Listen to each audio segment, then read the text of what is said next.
예, 꽤 오랫동안 우리는 산상수훈 말씀을 주일 예배를 통해서 살펴보고 있습니다. 그런데 요즘 수요 성경 공부에도 같은 말씀이 나와서 그동안 배웠던 말씀들이 정리되고 있는 것 같아서 감사한 마음입니다.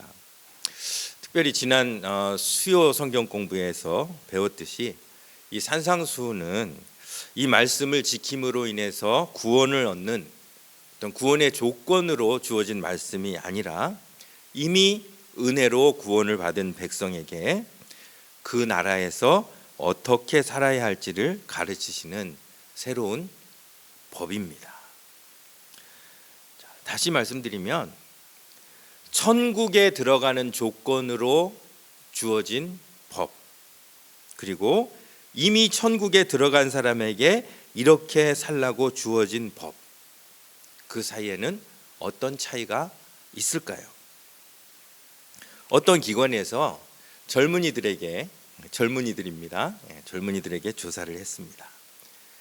조선시대로 돌아가서 왕으로 살 수 있다면 조선시대의 왕으로 살래? 아니면 현대에서 평범하게 살래? 이런 질문을 했습니다. 자, 젊은이들이 어떻게 답을 했을까요?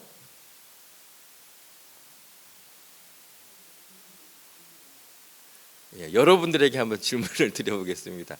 조선시대의 왕으로 사시겠습니까? 아니면 현대에 평범하게 사시겠습니까? 그러실 줄 알았습니다. 예. 그런데 젊은이들이 대다수가 왕보다는 현대의 평범한 삶을 선택했습니다. 왕으로 권력과 온갖 좋은 것을 누리는 것은 좋은데 조선시대로 돌아가면 불편한 것이 너무 많다는 것입니다. 화장실도 재래식이고 샤워도 마음대로 못하고 전화나 컴퓨터나 TV도 없고 자동차도 없어서 가마나 말을 타야 하고 요즘 세계적으로 맛난 음식들이 얼마나 많은데 파스타니 햄버거니 떡볶이니 짜장면이니 이런 것도 못 먹고 그냥 맨날 지겹게 궁중 음식만 먹어야 하고 또 의술도 발달되지 않아서 그냥 진통제 하나면 금방 나을 그런 두통도 이 어이의 진맥을 받아가지고 침을 맞아야 하고 탕약을 드려야 하고 거기에 이 더운 여름에 에어컨도 없이 용포를 겹겹이 입어야 하는 그러한 왕보다는 지금 이 시대에 평범하게 사는 것이 훨씬 삶의 질이 높다는 것입니다. 그래도 왕이 되시겠습니까, 장로님?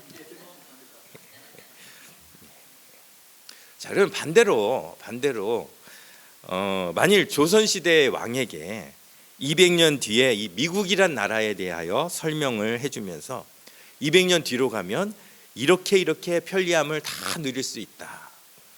그러면 현재 왕으로 살래? 아니면 200년 뒤에 세상에서 평범하게 살래라고 묻는다면 왕들이 어떻게 대답을 할까요? 아마 한 명도 빼놓지 않고 그냥 왕으로 살 것이라고 대답을 할 것 같습니다. 왜냐하면 200년 뒤의 세상이 어떤지 보장되지 못하기 때문이죠. 자, 그런데 실제로 조선시대의 한 왕에게 200년을 뛰어넘어서 이 미국이란 나라에 들어오게 했다고 칩시다. 자, 그러면 이 미국은 그 왕에게 어떤 세상이 되겠습니까? 살기 좋은 세상일까요? 아니면 불편한 세상일까요? 왜 그렇습니까?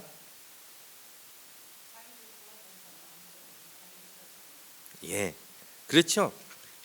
그 사람이 왕이더라도 미국의 법과 문화를 잘 배우고 지키면 이렇게 편하고 좋은 세상이 없겠지만 만일 200년 전에 조선의 법도와 문화를 이곳에서도 고집한다면 그 사람은 미국의 좋은 점을 하나도 누릴 수 없을 것입니다. 마트에 가면 얼마든지 좋은 옷과 신발이 있는데 갓을 고집한다면, 자동차를 타면 얼마든지 빨리 갈 수 있는데 가마나 말을 고집한다면, 카톡으로 얼마나 쉽게 빠르게 연결을 할 수 있는데 붓과 먹으로 써서 서신을 교환하길 원한다면, 좋은 의사와 병원 놔두고 침술과 탕약을 고집한다면, 수세식 화장실이 집마다 여러 개가 있는데 재래식 화장실만 고집한다면, 무슨 말입니까? 그 나라에 물리적으로 들어왔느냐 못 들어왔느냐, 이거보다는 그 나라의 법과 문화를 얼마나 내 것으로 만들어서 소화하느냐에 따라 삶의 질이 결정된다는 것입니다. 하나님 나라에 들어갔느냐 들어가지 못했느냐, 우리는 그것에만 관심을 기울이는데 사실은 하나님 나라는 우리가 누리는 것이라는 것이, 하나님 나라에서 우리가 하나님의 백성으로서 어떻게 사느냐, 그것이 훨씬 중요하다는 것이에요. 그래서 제가 천국에 들어가는 조건으로 주어지는 법 때, 이미 천국에 들어간 사람에게 이렇게 살라고 주어지는 법이 어떻게 다르느냐, 이렇게 말씀을 드렸는데, 이것은 하나님 나라에 들어가느냐 못 들어가느냐, 그것과 하나님 나라의 법과 문화를 얼마나 내 것으로 소화하느냐, 이 문제가 비슷한 문제라는 것이죠. 세상 나라와 하나님 나라의 차이는 조선시대와 현재의 차이보다 훨씬 더 큽니다. 그냥 가만히 있으면 하나님 나라에 익숙하게 되지는 것이 아니라, 사실은 세상 나라와 하나님 나라의 그 차이는 조선시대와 지금과의 차이보다 훨씬 크다는 거예요. 그렇기 때문에 구원받은 후에 성도들에게는 하나님 나라에 적응하려는 노력이 필요하다는 것이에요. 그런데 많은 사람들이 그런 노력 없이 그냥 하나님 나라가 저절로 이루어진다고 생각하기 때문에 하나님 나라를 제대로 누릴 수 없다는 것입니다. 산상수훈은 바로 이런 상황에서 우리에게 주신 말씀이에요. 그 나라에 들어가는 자체보다는 이 땅에 이미 이루어진 하나님 나라를 어떻게 더 많이 누리고 살 것인가, 그것을 교훈하시는 말씀이 산상수훈이에요.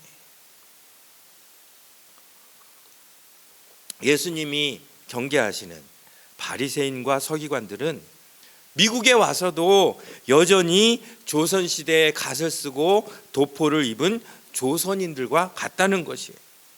율법은 문자적으로 지키면서 율법 정신은 거부하는 그들은 겉으로는 하나님 나라에 들어온 것 같지만 진정한 하나님 나라를 누리지 못하는 삶이라는 것입니다. 하나님 나라에 들어가기를 연연하는 것보다는 그 나라를 누려라, 그것이 바로 산상수훈이라는 것이에요. 그렇다면 우리는 어떻습니까?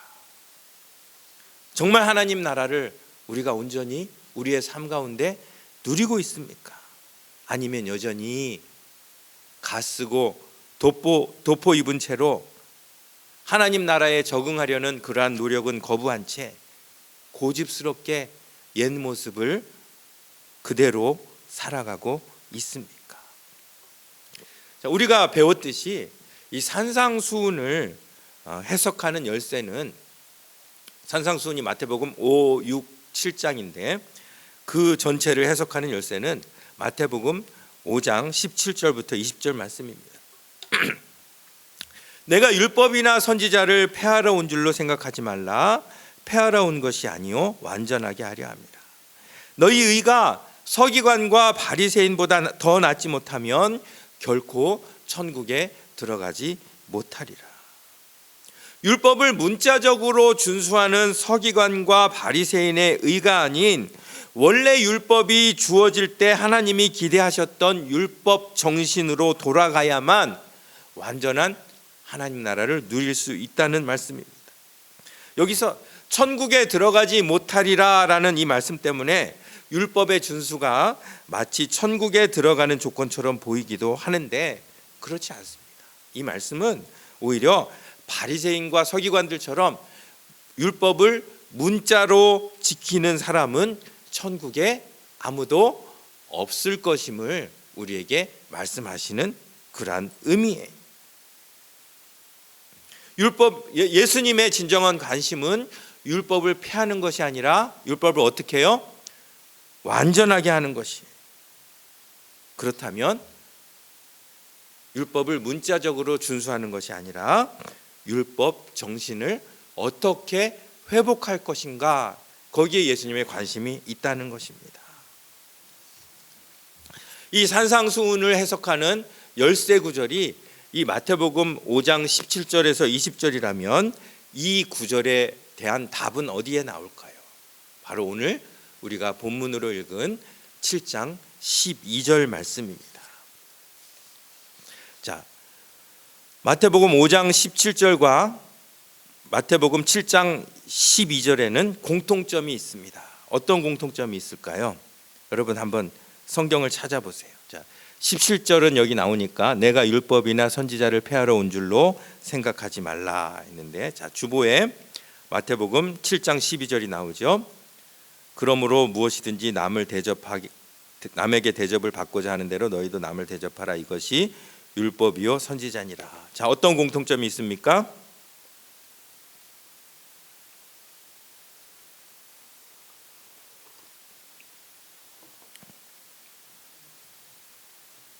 제가 너무 빨리 나가나요? 네. 다시 한번.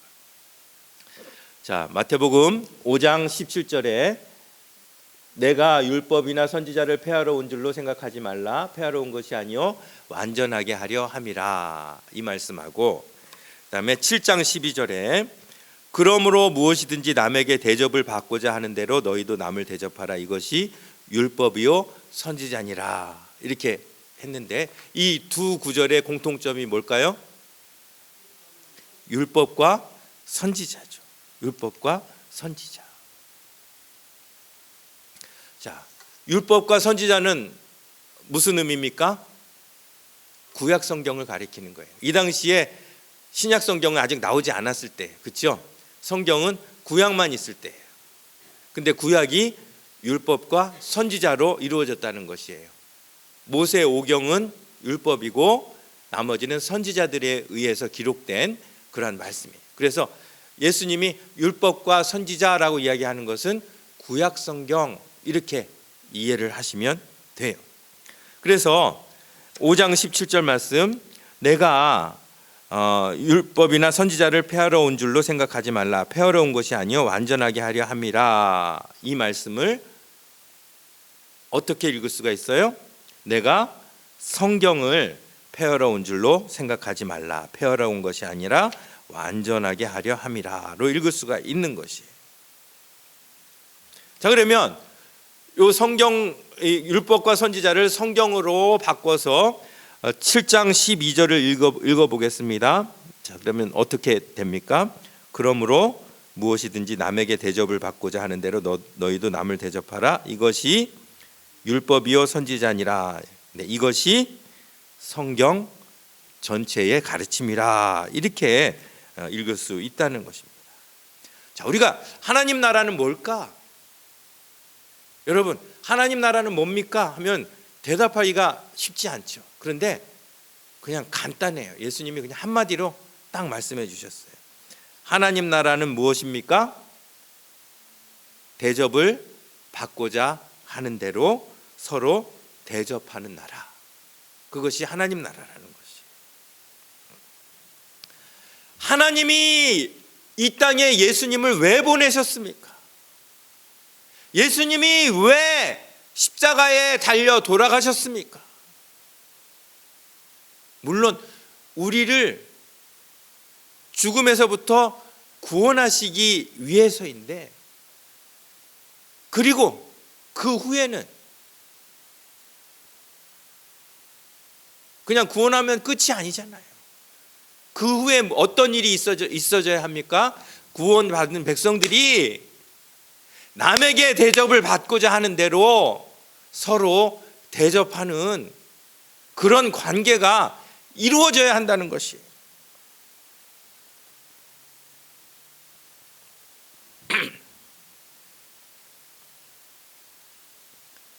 예수님이 이 땅에 오신 목적이 바로 그런 사회, 그 옛날에 그 죄악된 그러한 나라가 아니라 예수 그리스도를 통해서 새롭게 변화된 새 나라,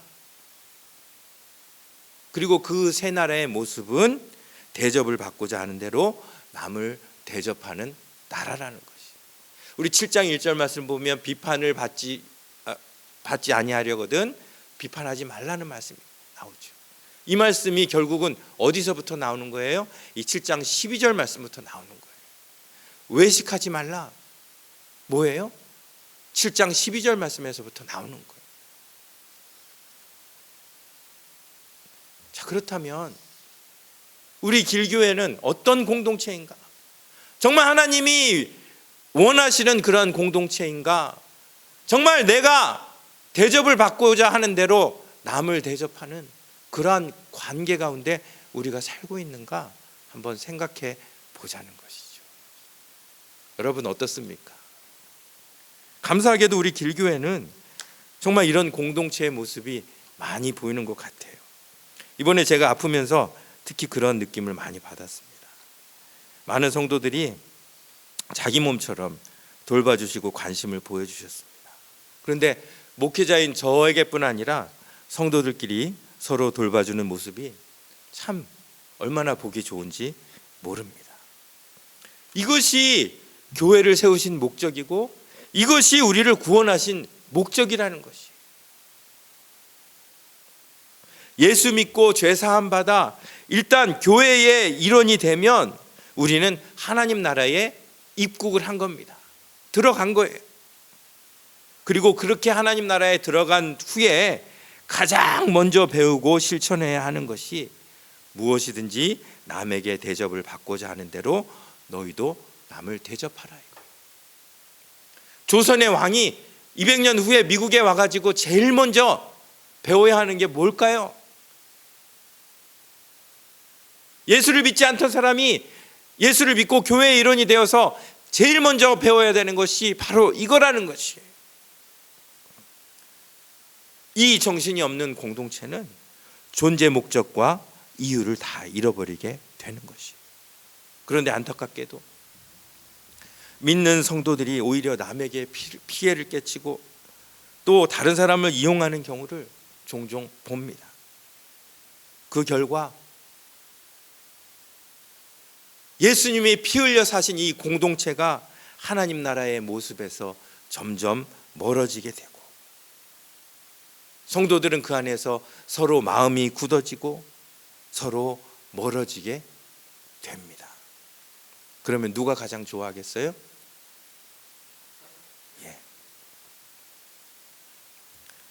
여기에 지금 대접하라. 그러면 누굴 대접해야 하나 보다 이렇게 생각하기 쉬운데 영어로 보니까 그게 아니에요. 그냥 do 해라. 무슨 일을 하든지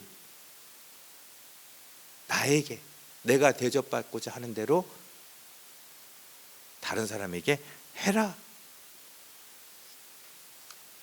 이 말씀이 너무 귀해서 이 로마 황제 알렉산더 세베루스라는 사람은 그의 궁전벽에 이 말씀을 이 금으로 새겨 놓았다고 합니다.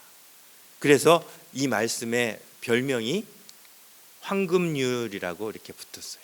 그래서 기독교의 황금률은 마태복음 7장 12절 말씀이에요. 그런데 이와 비슷한 교훈들은 성경뿐 아니라 다른 종교 또 유대 문학들에도 있습니다. 거의 모든 종교가 비슷한 것을 가르쳐요. 예를 들면 이 힐렐이라는 랍비가 유명한 랍비가 있어요. 근데 그분은 이렇게 얘기했어요. 나에게 싫은 것은 너의 동료에게도 하지 마라. 또 스토아 철학자들은 이렇게 얘기했어요. 당신 자신에게 일어나지 않았으면 하는 일을 남에게 하지 마시오. 이런 가르침은 동양에도 있어요. 동양 이 논어에 보면 기소불욕 물시어인, 자기가 하고 싶은 것이 아니면 다른 사람에게 시키지 마라. 공자도 이런 말을 했어요. 자기가 원하지 않는 바를 남에게 하지 말라. 그런데 좀 자세히 보면 이 가르침과 예수님의 가르침이 좀 다른 점이 있죠. 뭐예요? 어떤 다른 점이 있어요? 다른 교훈들은 하지 말란데 예수님은 하라예요. 하라. 자, 그러면 조선시대 사람이 200년 뒤에 미국에 와가지고 하지 말라만 지키면 미국을 충분히 누릴 수 있을까요? 아니죠. 그 나라를 충분히 누릴 수 있기 위해서는 하지 말라만 지켜서는 안 되고 적극적으로 하라를 지켜야 합니다. 하나님 나라도 마찬가지예요. 소극적으로 하지 않는 것만으로는 안 되고 보다 적극적으로 할 것을 해야 한다는 것이죠. 그런데 우리는 대부분 소극적인 삶을 삽니다. 하지 말라는 것을 안 하면 그게 하나님 나라인 줄 알아요. 지난주 성경 공부에 기가 막힌 표현 하나가 눈에 들어왔습니다. 이번 주 말고, 지난주 말고 고지난주.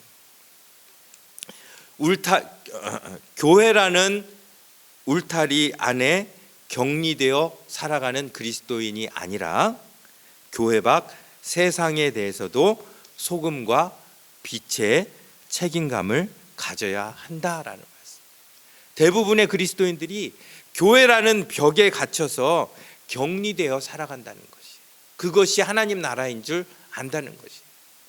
그런데 예수님은 빛으로, 소금으로 세상에 영향력을 미치는 그러한 책임을 우리에게 요구하신다는 것이에요. 자, 오늘 본문을 보시면 마태복음 7장 12절을 보면 가장 처음 나오는 단어가 뭡니까? 그러므로예요. 그러므로. 자, 여기 왜 그러므로가 있을까요? 그 전절을 한번 보셔야 돼요. 11절 한번 같이 읽겠습니다. 시작. 너희가 악한 자라도 좋은 것으로 자식에게 줄 알거든 하물며 하늘에 계신 너희 아버지께서 구하는 자에게 좋은 것으로 주시지 않겠느냐. 아버지의 성품을 이야기하는 것이죠. 그러므로 여기서 그러므로는 아버지의 성품이 우리의 성품이 되는 것, 그것이 하나님 나라라는 것입니다. 다른 종교나 다른 철학의 가르침보다 훨씬 적극적인 삶의 자세가 요구되는 말씀이 오늘 본문입니다. 더 적극적이면 적극적일수록 하나님 나라를 더 많이 누리는 것, 그것이 하나님 나라의 원칙입니다. 반대로 할 수 있는 일도 안 하고 있으면 우리는 하나님 나라를 누릴 수 없다는 것입니다. 마태복음 5장 17절에서 예수님이 율법을 폐하려 온 것이 아니라 완전하게 하려 왔다라고 말씀하셨는데, 자, 율법을 어떻게 완전하게 하셨습니까? 언제 완전하게 하셨습니까? 십자가의 죽으심으로 율법을 완전하게 하셨습니까?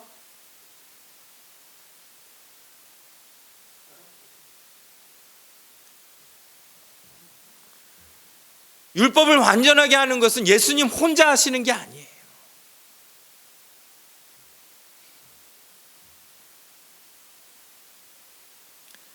대접을 받고자 하는 대로 서로 대접을 우리가 할 때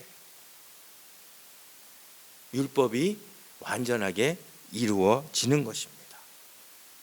결국 이 말씀을 통해서 우리는 책임감을 느껴야 합니다. 어떤 책임이요? 율법을 완전하게 하는 책임. 예수님이 이 땅에 율법을 완전하게 하시기 위해서 오셨는데 그 일을 그 책임을 우리에게 맡기신 것입니다. 그래서 그 율법과 선지자는 어떻게 완전하게 됩니까? 우리가 대접을 받고자 하는 대로 남을 대접함으로써 완전하게 되는 것입니다. 이것이 우리의 삶의 가장 기본 원칙이 되어야 돼요. 이 원칙 없이 우리가 무슨 선한 일을 한다 할지라도 허공을 가르는 것과 다르지 않습니다. 결론을 말씀드립니다. 이 말씀은 모든 성경의 요약입니다. 우리 한번 마태복음 7장 12절 같이 읽습니다. 시작. 그러므로 무엇이든지 남에게 대접을 받고자 하는 대로 너희도 남을 대접하라. 이것이 율법이요 선지자니라. 그런데 이게 얼마나 어려우면 바로 그 다음에 어떤 말씀이 나와요? 좁은 문으로 들어가라. 얼마나 어려우면 예수님이 이런 말씀 하셨겠어요. 사실 부부간에도 이게 가능한 이야기가 아니죠. 부모 자식 간에도 사실은 가능한 이야기가 아니죠. 그럼에도 불구하고 예수님은 이것이 율법을 완전하게 하는 길이요 성경의 요약이다라고 우리에게 말씀해주고 있습니다. 정말 우리가 하나님 나라의 백성이 되었다면 가장 기본적인 하나님 나라의 법,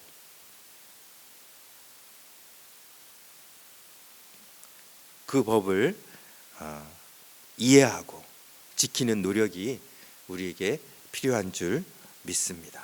이 사명을 우리에게 맡겨주셨다는 것 얼마나 영광스러운 일입니까?